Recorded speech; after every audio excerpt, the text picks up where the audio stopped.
1912. Un coleccionista encuentra un manuscrito sin fecha, sin título, sin autor, escrito en un idioma que no existe. Más de 240 páginas y ninguna ha podido ser descifrada. Uno de los misterios más grandes del último siglo, una de las mayores obsesiones del mundo académico y criptográfico. Durante más de 100 años, los mejores criptógrafos del mundo han intentado descifrarlo. En los años 70, la CIA y la NSA también lo intentaron. Universidades como Harvard, Cambridge, Oxford lo han escaneado, clasificado. Se han invertido decenas de años en análisis. Miles de investigadores se han obsesionado con él. Hay foros, blogs, comunidades enteras hablando únicamente de este libro. Se han generado más de 80 teorías sobre su origen. Un libro que nadie ha podido entender, ni una sola palabra, ni una sola frase. Esta es la historia del manuscrito Voynich. Lo más desconcertante de todo esto es que el texto parece tener sentido. Hay reglas, hay repeticiones, hay patrones que se comportan como los de un idioma real. El vocabulario sigue leyes estadísticas, las palabras se agrupan en categorías, algunas aparecen solo en ciertas secciones, otras repiten estructuras internas, pero ese orden no lleva a ninguna traducción. A simple vista, el manuscrito Voynich parece un libro antiguo más, está encuadernado en cuero, nada raro hasta que lo abres. Las páginas no son de papel, son de pergamino grueso, del tipo que se usaba hace siglos.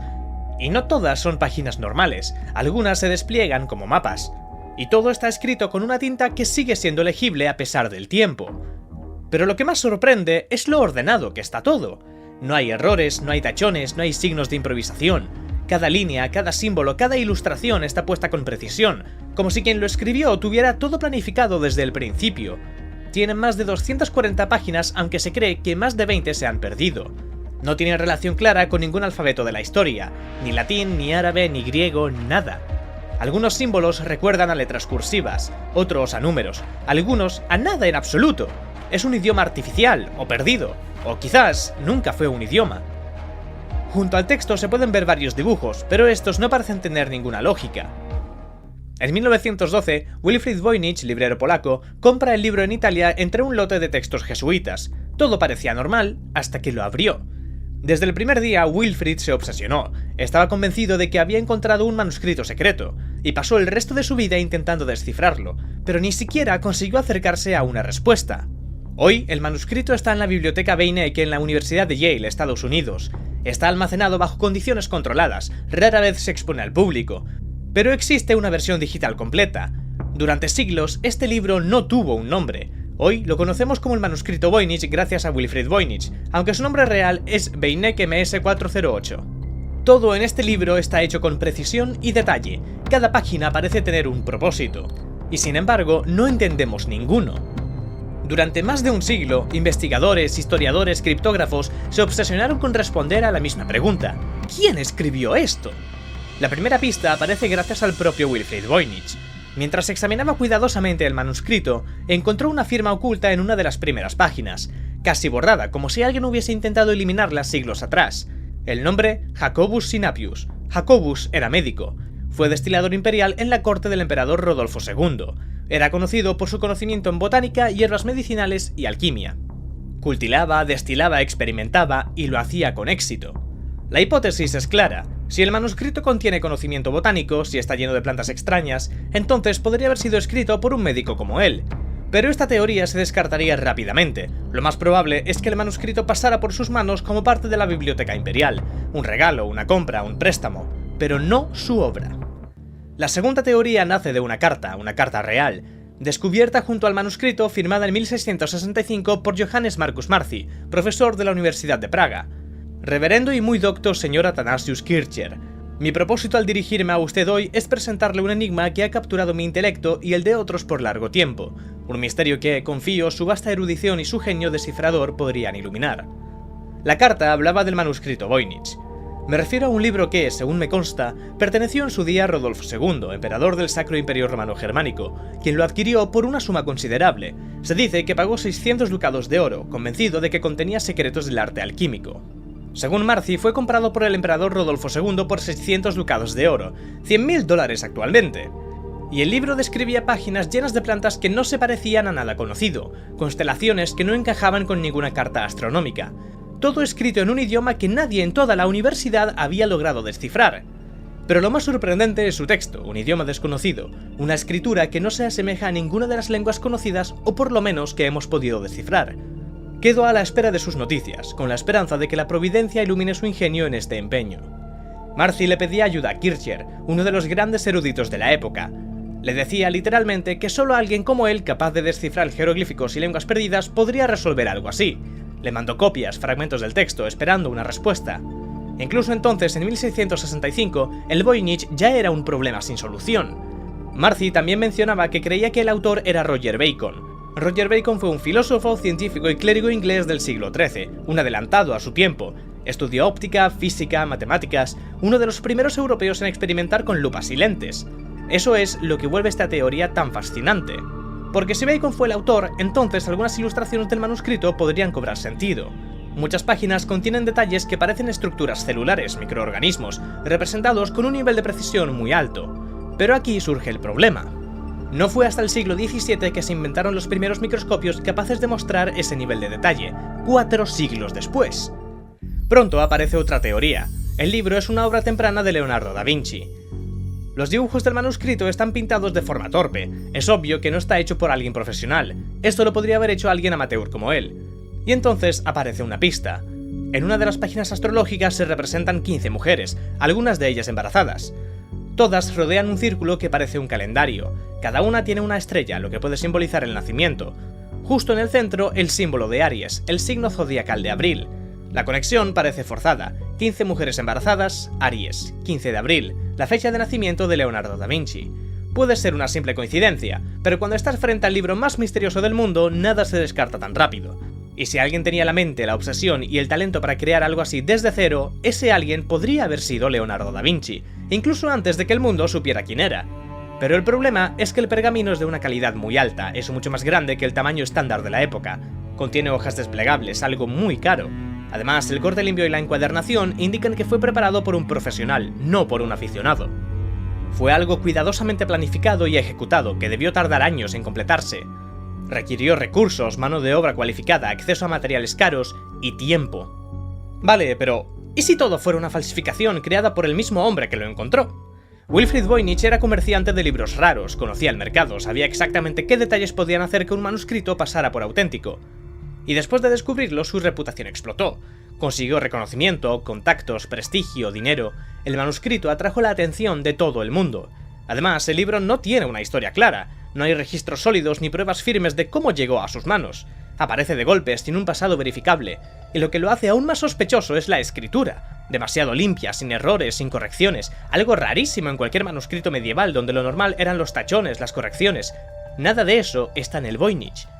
Pero en los años 2000 se realizaron análisis con carbono 14. Los resultados: el pergamino fue fabricado entre 1404 y 1438 con un 95% de precisión. Los pigmentos también eran auténticos de la época, no había materiales modernos. ¿Y si Wilfrid usó pergaminos antiguos, tinta antigua, técnicas de la época para fabricar el manuscrito?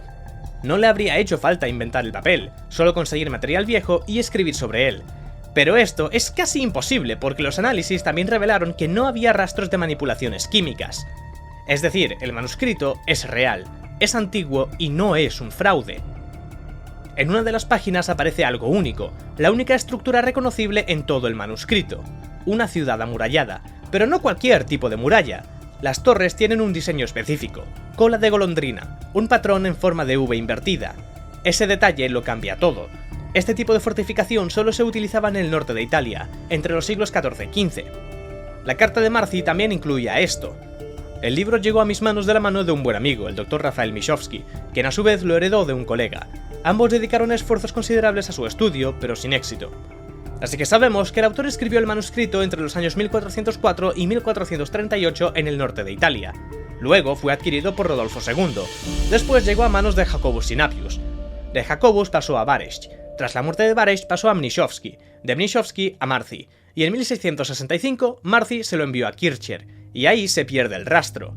Todos ellos llegaron a tener el manuscrito, pero una cosa es clara, no sabemos quién lo escribió. ¿Y el texto, al menos lo podemos descifrar? El manuscrito Voynich no es solo un libro incomprensible, es un libro que parece tener estructura, orden e intención. Está dividido en 6 secciones claras. La primera parte del manuscrito es la botánica. más de 100 plantas dibujadas con un nivel de detalle obsesivo. Pero hay un problema, la mayor parte de ellas no existe. Algunas parecen tener raíces reconocibles, tallos familiares, hojas casi reales, pero muchas de ellas no se parecen a nada que hemos visto, o son deformaciones de especies conocidas, o simplemente no son de este mundo. Después el enfoque cambia por completo. Aparecen círculos, constelaciones, soles, lunas, diagramas que parecen mapas astrales, signos del zodíaco, todo sugiere astronomía o astrología, o algo que mezcla ambas. Luego vienen dibujos aún más extraños, decenas de figuras de mujeres, no hay contexto claro, no hay explicación obvia, solo cuerpos, aguas, símbolos y texto, mucho texto, más denso, más continuo, como si aquí se estuviera revelando algo importante. En otro punto el manuscrito vuelve a mirar hacia arriba. Aparecen medallones llenos de estrellas, símbolos que parecen representar sistemas, órbitas. Hay 9 de estos diagramas, cada uno distinto. Más adelante las plantas regresan, pero esta vez junto a frascos, botellas, instrumentos. Ya no parecen simples ilustraciones botánicas, sino preparaciones de compuestos medicinales. Al final las ilustraciones casi desaparecen, solo queda texto en bloques más densos, casi sin interrupciones. Fragmentos breves encabezados por pequeños símbolos, como si marcaran el inicio de instrucciones, pasos, fórmulas. No hay dibujos que guíen, solo palabras que nadie puede leer, en lo que parece ser la parte más directa y quizá la más importante de todo el manuscrito. Se ha calculado que el manuscrito contiene más de 170.000 caracteres, distribuidos en palabras de entre 2 y 10 letras. No hay caos, no hay improvisación, el texto tiene ritmo y lógica. Se repiten al menos 22 símbolos básicos, pero de vez en cuando aparecen algunos aislados. Algunos se parecen a letras minúsculas latinas, otros a números, y algunos a nada en absoluto. Pero lo curioso es que la escritura se lee de izquierda a derecha, como la mayoría de las lenguas europeas. Esto sugiere algo importante, el autor tenía un sistema. No eran símbolos al azar, estaba escribiendo algo con reglas, algo estructurado, pero aunque parezca un idioma real, no se parece a ninguno que conozcamos. Una de las primeras ideas fue que no era un idioma sino un código, un cifrado clásico que sustituye letras por símbolos, cambia el orden, altera las vocales. Este tipo de cifrado se usaba para esconder información confidencial, como secretos de estado o fórmulas alquímicas. Y tiene sentido, porque los códigos no son un invento moderno. Durante siglos el cifrado fue una herramienta esencial para reyes, alquimistas, militares, espías, científicos. Uno de los más antiguos es el famoso cifrado César, usado por Julio César para enviar órdenes secretas a sus tropas. La técnica, simple, mover cada letra del alfabeto un número fijo de lugares. Por ejemplo, si el mensaje era ataque y usas un desplazamiento de 3, se convierte en DWDTXH. Fácil de romper hoy, pero en su época era efectivo. Más adelante aparecieron códigos más complejos. Los alquimistas empezaron a usar símbolos inventados o mezclas de idiomas, no solo para proteger su conocimiento, sino para evitar ser acusados de brujería. Muchos de ellos usaban latín, griego y hebreo en una misma frase, mezclado con símbolos astrológicos o alquímicos. También había métodos que eliminaban las vocales o escribían solo la primera mitad de cada palabra. Otros usaban libros clave. El receptor tenía que tener el mismo libro que el emisor y usar ciertas páginas como guía para leer el mensaje. Incluso en el siglo XV ya existían técnicas de cifrado muy avanzadas. En Italia, por ejemplo, las familias poderosas enviaban cartas con códigos cifrados por sustitución polialfabética, donde el alfabeto iba cambiando a lo largo del texto para evitar patrones repetidos. Y eran lo bastante sofisticados como para hacerle la vida imposible a cualquiera que intentara leerlos sin la clave. Y el Voynich encaja perfectamente en esa idea, un significado oculto, un conocimiento prohibido, tal vez reservado para unos pocos. Pero aquí viene el problema. Todo cifrado parte de un idioma real, latín, hebreo, italiano, algo detrás. Y en el Voynich no hay ninguna huella del idioma base, ninguna palabra reconocible, ninguna raíz, ninguna estructura que permita reconstruir el idioma original. Además, los cifrados reales tienden a dejar irregularidades, fragmentos de texto sin codificar, palabras sueltas, inconsistencias. En cambio, el Voynich es demasiado perfecto, demasiado limpio, demasiado constante, como si no estuviera disfrazando un idioma, sino inventando uno desde cero. Y sin embargo, cuando se analiza el texto como si fuera un idioma real, funciona como uno. El manuscrito sigue la ley de Zipf, una regla estadística que se cumple en todos los idiomas humanos. La palabra más común aparece con el doble de frecuencia que la segunda, el triple que la tercera y así sucesivamente. Un patrón que aparece en el inglés, en el español, en el chino, en el árabe, siempre. Incluso en los mensajes más cortos, incluso en la poesía. Si estás leyendo un idioma real, esa curva se cumple.